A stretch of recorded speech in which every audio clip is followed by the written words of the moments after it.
The grand hall of the Imperial Council radiated opulence, its golden splendor reflecting the Empire's belief in its unchallenged superiority. Towering columns stretched to an intricately vaulted ceiling, mosaics of triumphant conquests gleaming under luminous chandeliers. This was a place designed to inspire awe, to remind all who entered of the Empire's absolute dominance. But to Commander Thomas Smith it was a hollow display of arrogance. Disguised beneath a flawless holographic alien facade, the human spy stood silently at the edge of the room. For 15 years, Smith had embedded himself within the Empire's fleet, carefully studying its weaknesses while projecting an unassuming presence. Now, as he observed the Council deliberating over Earth's fate, he felt a familiar churn of unease. Every move the Empire made reeked of overconfidence, the kind that blinds even the mightiest to their own vulnerabilities. Admiral White's voice cut through the air, sharp and dismissive. Another primitive world, he declared, gesturing toward a shimmering holographic display of Earth. The planet rotated slowly, its blues and greens vibrant against the hall's golden backdrop. Rich in resources, decent technology, but nothing that could challenge us, his tentacle extended, highlighting Earth's sparse military installations. Their defenses are laughable by our standards. Smith maintained a neutral expression, concealing the turmoil beneath. He knew all too well that the simplicity of Earth's defenses was no accident. Humanity had learned long ago that appearing unassuming was often the best strategy. The Empire, with its history of unbroken victories and unquestioned power, had never paused to consider why Earth's technological advancements appeared restrained, or why humanity's expansion into space seemed deliberately limited. The standard procedure, then Counselor Reed inquired, his tone laced with boredom. Adjusting his ceremonial robes, he gestured toward the display with a jeweled hand.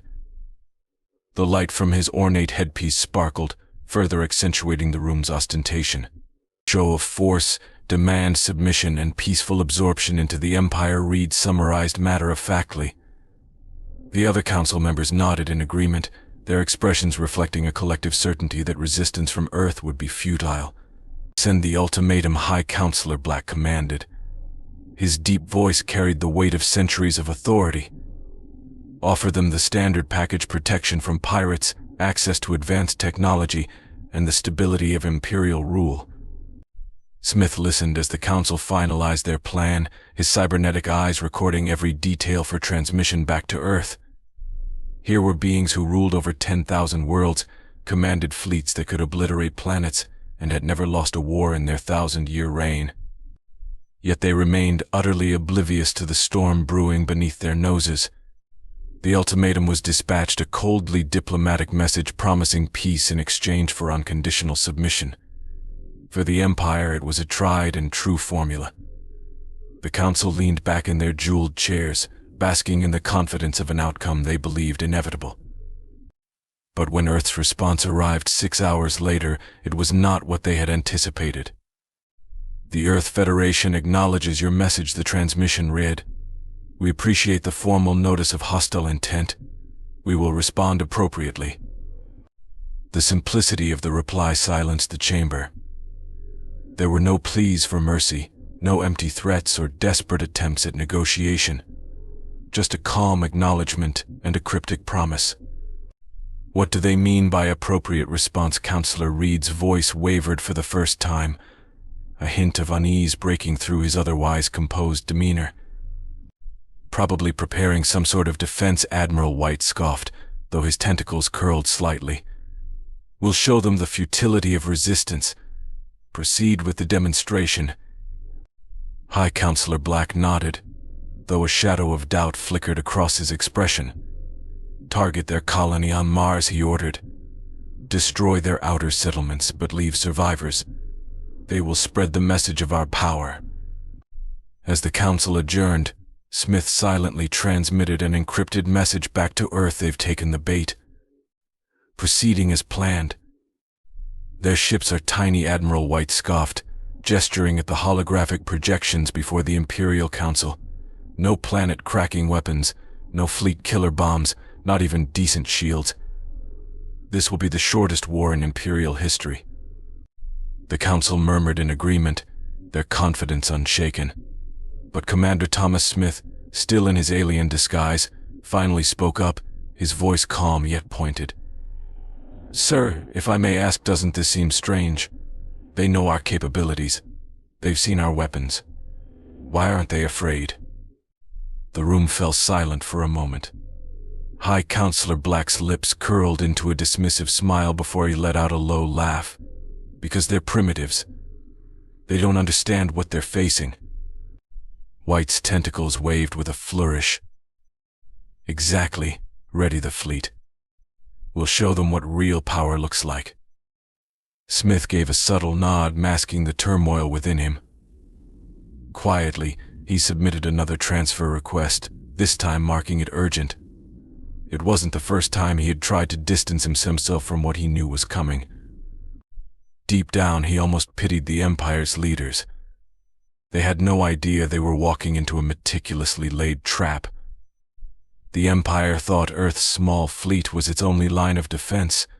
They hadn't realized humanity's true weapons had been in place for decades, hidden in plain sight. In orbit above Earth, the human ships waited silently. Their crews worked calmly, monitoring screens and systems with the confidence of those who knew everything was going according to plan. There was no panic, no rushed preparations, no desperate last-minute decisions, only quiet precision.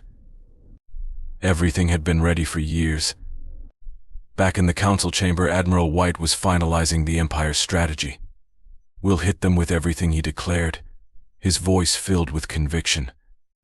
"All 5,000 ships. Maximum firepower. They'll surrender the moment we arrive." "And if they don't?" Smith asked, his tone measured. "Then we destroy their fleet, crack their planet's crust, and make an example of them for any other worlds thinking of resistance," White replied, waving his tentacles dismissively. "They have 6 hours left to surrender. After that, they'll learn why the Empire has never lost a war." Smith stood quietly as the Council adjourned, watching as they congratulated themselves on a victory they had yet to achieve. He made his way to the nearest transport bay, his transfer request surprisingly approved with unusual speed.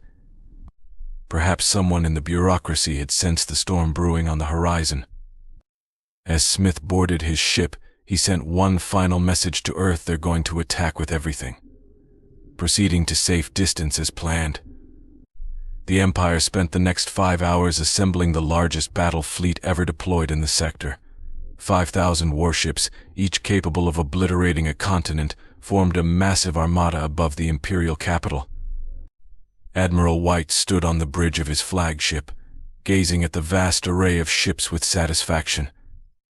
"This will be our finest hour," he said, his voice filled with pride. With 1 hour left until Earth's deadline, White sent a final message to the humans. "Your time is running out. Surrender now or face total destruction." Earth's response was simple and confounding: "Check your math." The Admiral stared at the message, perplexed. Check their math? What does that even mean? Moments later, the answer became terrifyingly clear. One by one, the fleet's systems began to fail. Screens went dark, engines powered down, weapons fell offline, the hum of the ship's core systems faded into silence. Across the vast formation of Imperial ships, the same scene repeated: mighty warships reduced to lifeless hulks, floating aimlessly in space. "Report," White barked, panic creeping into his voice. No one answered. Every console, every communication system, every piece of technology aboard his flagship had simply stopped working. The bridge was plunged into an eerie silence, broken only by the faint sound of emergency lights flickering. On the Imperial capital below, chaos erupted. Banking systems crashed. Transportation networks froze. Food production facilities shut down. Defense grids collapsed. The Empire's most advanced world, the crown jewel of its civilization, was paralyzed. The technological infrastructure that had sustained the Empire for a millennium had been reduced to nothing in a matter of moments. In the council chamber, now dimly lit by chemical emergency lamps, High Counselor Black watched in growing horror as reports came in through old-fashioned radio devices. The same catastrophic failures were happening everywhere on every world, on every ship, in every installation across the Empire's thousands of systems. A single message appeared on every remaining operational screen. We warned you to check your math. You thought the deadline was about gathering your ships. We spent it differently. The past 24 hours were the time needed for our virus to reach every Imperial system through your own communication networks. Thank you for gathering your entire fleet in one place. It made things much simpler. Admiral White sat in stunned silence, floating in his powerless flagship. Emergency lights blinked weakly across the fleet, casting shadows on the faces of his officers. The backup systems, designed to be completely independent from main power, had failed as well. They were supposed to be unhackable. But then the backup systems flickered to life, displaying another chilling message. Your backup systems now run on our software. We've restored minimal life support. Don't make us turn it off. In a secure bunker on Earth, the Human Defense Council watched their screens with quiet satisfaction. The virus, planted in Imperial systems years ago by disguised human trading ships, had spread flawlessly through the Empire's own communication networks. It had been a plan decades in the making, executed with surgical precision. Send the second message, the defense chief ordered. Across Imperial space, a new text appeared. For decades you thought you were watching us. We let you see what we wanted you to see: simple ships, basic weapons, primitive defenses. While you studied our weaknesses, we were learning everything about you: your passwords, your security systems, your technology. Look around you. This is what defeat looks like. You have 1 hour to surrender. This time we suggest you take the offer. In the council chamber, High Counselor Black finally grasped the enormity of what had happened. The humans hadn't been preparing for a war. They had been working to ensure there wouldn't be one. Their ships hadn't moved because they hadn't needed to. The battle was over before it had even begun. Black took a trembling breath and picked up a pen, the only functioning tool in the chamber. By candlelight he began writing the Empire's surrender, his hands shaking as he finally understood the depth of humanity's strategy. Sitting in the darkened chamber, he whispered to himself, we should have checked the math. The council members exchanged uneasy glances, a growing horror settling over them. Their own bodies had been infiltrated years ago, their mighty shields rendered meaningless, their once formidable weapons now useless. The humans had defeated them without firing a single shot. In his office, Commander Smith composed his final report to Earth, his expression calm but his words weighted with significance. They are beginning to understand. This wasn't just about technology, it was about philosophy. They saw war as a path to victory. We saw it as a failure of intelligence. Above them, the Empire's once proud fleet drifted helplessly in space, powerless. Crews stood idly by, watching in disbelief as small, unassuming human ships approached. But these were not warships, they were engineering vessels, rescue ships and medical units. Their intent was not destruction, it was restoration. Smith addressed the Imperial Governor with quiet resolve. Let me explain what happens next. We will restore your systems gradually. First medical facilities, then food production. Finally transportation. But everything will have safeguards. Think of it as mandatory peace. The governor, his voice trembling with defiance, shot back. You're enslaving us. Smith shook his head, his tone unwavering. No, we're teaching you. War isn't about who can kill the most, it's about who can make killing unnecessary. Your empire spent 1,000 years learning to win wars. Now, you'll learn something far more valuable. And what's that? The governor asked, his pride visibly faltering. How to make wars obsolete. Across the galaxy, the Empire began learning a harsh lesson. They had expected humanity to engage them with brute force, to match their warships with warships, their weapons with weapons. Instead, they faced something far more terrifying, a civilization that had turned peace into the ultimate weapon. The first world to surrender was Ridge Prime, a wealthy core planet of the Empire. But there was no fleet of warships, no invading army. Instead, a single human, dressed in a plain business suit and carrying a tablet, entered the planetary council chambers. "Your orbital defense platforms have been running our software for 8 years," she calmly explained to Ridge Prime's rulers. "Your banking system exists on our servers. Your food, your water, your everything is controlled by our systems. Surrender is just acknowledging what's already true." The surrender document was signed in 10 minutes. Across Imperial space, the pattern repeated. On Steelheart, the sector's largest military production center, they attempted to launch their reserve fleet. Warships rose from their hangars, weapons primed, crews ready for battle. Then, every ship's artificial gravity reversed. Crews found themselves pinned to the ceilings, unable to reach their controls. The human representative addressing Steelheart's council spoke with measured calm. "Those shipyards you're so proud of? We built them through shell companies, under different names. Every ship you've constructed in the past 5 years has our systems integrated into its core. Would you like us to turn the gravity back on?" Steelheart surrendered within the hour. On the Imperial throne world, High Counselor Black watched in stunned silence as his empire unraveled.